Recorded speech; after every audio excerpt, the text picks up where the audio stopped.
Vous voulez monter?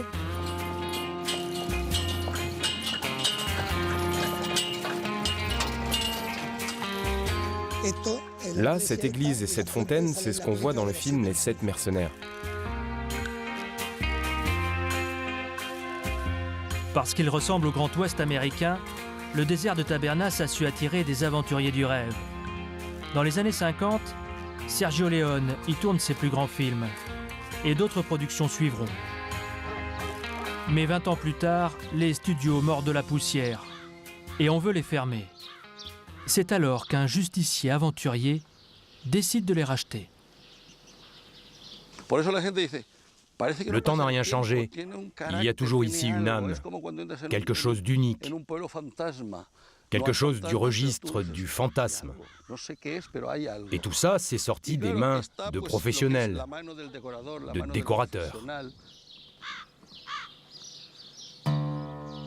Le nouveau patron est un ancien cascadeur de films. Il a participé à de nombreux tournages.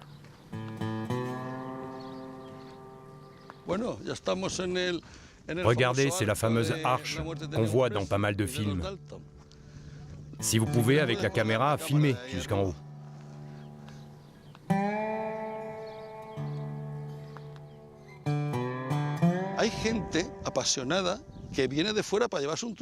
Il y a des passionnés qui viennent ici et qui emportent des bouts du mur comme souvenir. Alors on doit remplacer et remettre en état.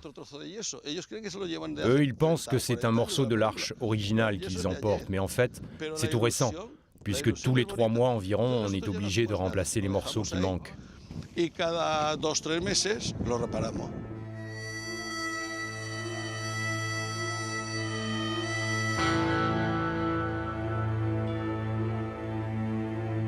De nombreux acteurs ont foulé la poussière de Tabernas. Des grands. Mais l'un d'eux dégaine plus vite que les autres.